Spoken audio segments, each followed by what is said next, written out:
She hid her tail in shame, until I told her it was beautiful. The first time I noticed her, she was trying desperately not to be noticed. It was the Academy's library, the one with the tall glass windows that caught the pale light of the twin moons. I was there late, nursing a cup of bitter tea and cramming notes into my tired brain, when I saw her slip between the shelves. She moved differently from the other students. Quick, careful, her hood tugged too far forward over her face. And then, when she thought no one was looking, she reached behind herself, adjusting something hidden beneath her cloak. A flicker of movement caught my eye. A tuft of fur, soft, silver and trembling, vanished beneath the fabric. Tail. I had heard rumors about students from the border colonies, where humans had mingled with other species, but I'd never met one. My first instinct was to look away, to respect her secret. But my curiosity, as always, betrayed me. She must have sensed my gaze, because her eyes lifted suddenly, sharp and brilliant amber. She froze. And then she pulled her cloak tighter, vanishing into the shadows between the shelves like smoke. The next day, I found her sitting alone at the back of the mess hall. Her tray was untouched, and her hood still covered most of her face. The students around her didn't even bother whispering anymore. They just avoided her. Outcast, alien, anomaly. I hated that word. I hesitated before sitting across from her. "You know," I said lightly, sliding my tray down, "you're going to starve if you keep glaring at your food like that." Her head jerked up. Those amber eyes narrowed. "Why are you here?" Her voice was quiet, clipped, defensive. "Because," I answered, spearing a piece of bread, "I'm tired of eating alone." Her lips pressed into a thin line. She glanced around, as if expecting the whole hall to laugh at her expense. But no one was watching. No one ever was. Finally she muttered, "Suit yourself," and went back to pretending her stew was fascinating. It wasn't much, but it was a start. Weeks passed, and little by little, I chipped away at her walls. I learned her name, Kaelen. I learned she liked old star maps, and that she hummed softly to herself when she studied. But she never let me walk beside her when we left the academy halls. And she always kept that cloak wrapped tightly around her. Until one stormy evening. The power had flickered out across the campus, and we found ourselves sheltering in an empty lecture hall. The windows rattled with wind, rain striking the glass in sheets. Kaelen sat with her knees drawn up, her cloak slipping loose in her exhaustion. And then, without meaning to, she shifted. The cloak fell. There it was, her tail.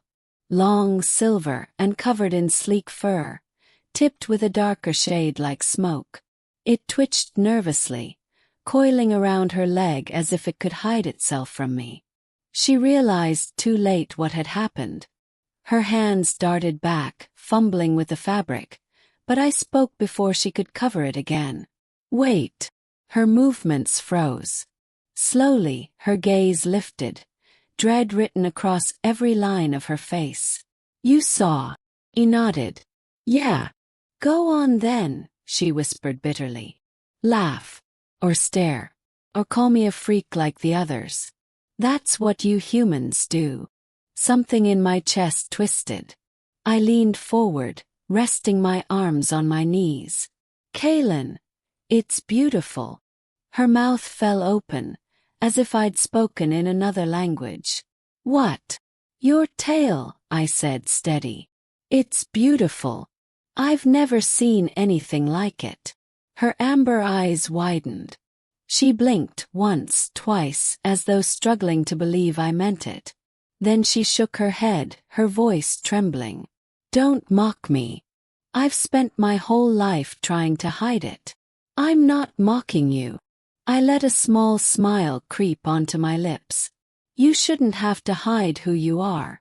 For the first time, her tail uncurled slightly, betraying her emotions more honestly than her face ever had. It swished once, uncertain, then settled.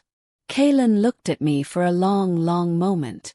Then her shoulders sagged, the weight of years of shame slipping just a little. "You really mean that?" she whispered. "I do." From that night things began to change. She stopped pulling her hood so low. She started walking beside me, not 3 steps behind. And though she still kept her tail hidden most of the time, there were moments, small, fragile moments, when she let it show. A flicker beneath her cloak when she laughed. A brush of fur against my hand as we walked side by side. The academy never suddenly accepted her. There were still whispers, still sidelong glances. But Kaelen met them with her head higher than before, her steps steadier. One evening, months later, as the twin moons rose high over the library, she turned to me. Her hood was down, her cloak hung open, and her tail, silver and gleaming, swayed freely behind her. "Thank you," she said softly, "for seeing me before I could see myself." I wanted to answer, but the words caught in my throat. So instead I reached out, brushing my fingers gently along her tail. She didn't flinch this time. Instead, she smiled, radiant and unguarded. And in that moment I knew she would never hide in shame again. From that night onward, Kaelen began to change. She still wrapped her cloak around herself in the crowded halls, but not as tightly. She still walked quietly, but now she walked beside me instead of in my shadow. And sometimes when she laughed, her tail betrayed her, flicking out from the folds of her cloak like it wanted to be free. The whispers in the academy never truly stopped. People still stared, still muttered. But Kaelen lifted her head higher, amber eyes gleaming with a strength I hadn't seen before. She was no longer trying to disappear. One evening, under the twin moons, she met me by the library steps. For the first time, she wore no cloak at all. Her hair spilled loose over her shoulders and behind her. Her tail swayed openly, shimmering silver under the starlight. "Do you know," she said softly, "I never thought I could stand here like this, without shame, without fear. But you made me believe it was possible." I swallowed hard, unsure what to say. My chest ached with something I didn't yet have a name for. She stepped closer, her eyes searching mine. "Thank you for seeing me when no one else would." I reached out slowly, brushing my fingers along her tail. This time she didn't flinch or hide. Instead, she let it curl gently around my wrist, her smile radiant and unguarded. And in that moment I knew Kaelen would never hide herself again.